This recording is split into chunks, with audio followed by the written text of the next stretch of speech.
Allahu akbar, Allahu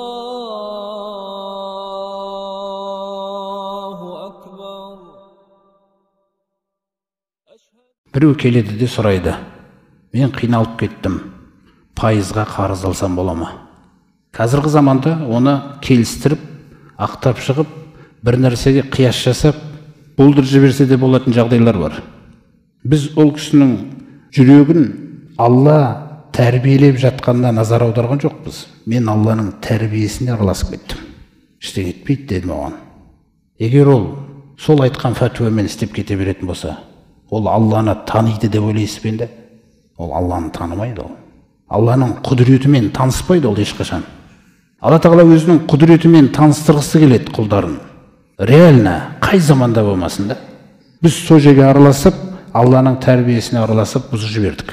Егер біз оған былай айтқанда: мен сен жағдайын түсінем, саған қазір оңай емес. Бірақ егер сен сұрасаң, сенің сұрағыңа Алла қалай жауап береді деп. Мен сізге айтайын, Алла Тағала Құранда сізге былай жауап беріп отыр.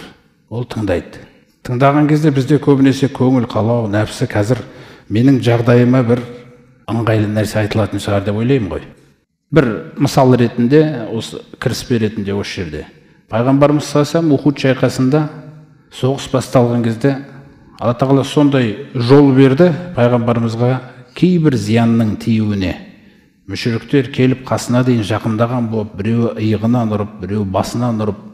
Сол кезде пайғамбарымыз саллаллаху пайғамбарымен былай істеген қауым оңама деген сөз айтады. Сол кезде Алла Тағала аят түсіреді: лайса лака минал амри шайун. Бұлай сөйлеуге хақың жоқ дейді. Ау ятуба алейхим ау юғаззибахум фа иннахум залимун. Алла Тағала айтады: иә, олар әділетсіздер қазір, бірақ бұларға тәубе нәсіп етем ба ертең? Мына сахабаларының қатарына келіп қосылатын шығар. Жоқ, азаптайын ба? Ол менің ісім. Сенікі жеткізу, айтқанымды орындау. Мен сөйлейтін сөзді сөйлеме, мен кірістірмейтін жаққа кіріспе деген нәрселер бар. Сол аят түскен бетте пайғамбарымыз айтады ғой: я Алла, қауымымды тура жолға сала көр, бұлар білмейді не істеп жатқанын дейді. Сол сияқты жаңағы кісі келіп: мен пайызға қарыз алсам бола ма? Жағдайым қиын болып кетті менің. Сонда Алла Тағала сізге былай деп отыр: аузу биллахи минаш шайтанир раджим. Ва май яттақиллаха.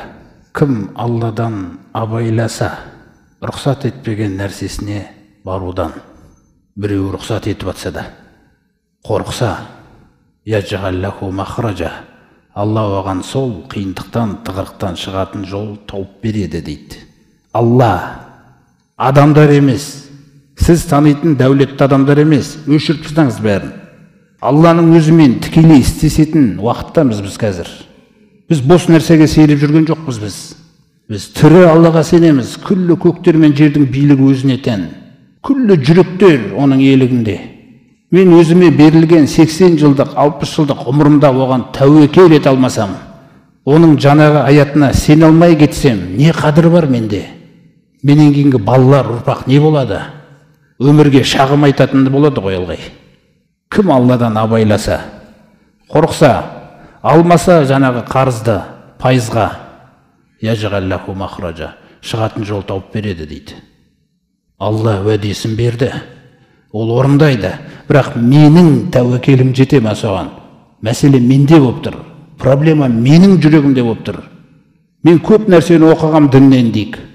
Бірақ осы нәрсені оқымаппын мен. Өмірдегі ең маңызды нәрселерді оқымаппын. Иманның негізіндегі.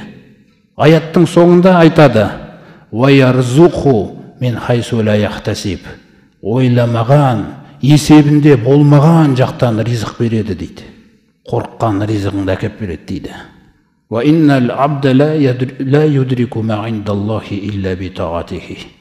Расымен де құл Алланың қасындағы, яғни Алланың сізге мен разымын, мына ризық саған хайырлы деп беретін ризығына оған бойұсынусыз жете алмайды. Бірақ ризық берілуі мүмкін. Бір мысал, осындай бір мінез құлық туралы жазылған бір кітаптарда бір оқиға жазылады. Бір кісі асығып мешітке кіріп бара жатқан, ойында қазір мешіттің алдында бір пақыр кездессе садақа берем деп 3 дирхам. Сол дорбасында болады. Сонымен намаздың уақыты шығып бара жатыр деп тезірек ана дорбаны шарбаққа іледі да ішіне кіріп кетеді. Әдеттегідей сөйтіп намазын оқып шығып қараса дорбасы жоқ. Ана жерде бір пақыр отырған. Сосын көрдіңдер ме дорбамды деген кезде жаңағы жерде отырған кісі алып кетіп қалды дейді. Сондайда субханалла дейді, кемшілік сипаттардан пәк Алла. Мен соған осы 3 дирхамды ниет етіп едім дейді. Хайырлы ризық ретінде бергелі тұрған еді дейді Алла Тағала. Разы болып, ол оны арам ризыққа алып кетті дейді. Көрдіңіз бе? Сондықтан ризықтың түрі бар. Ол келе береді сізге.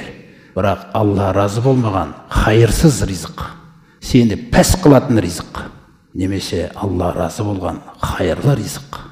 Осы ризықты айтып тұр. Маған тәуекел етсең, ойламаған жерден әкелем депті.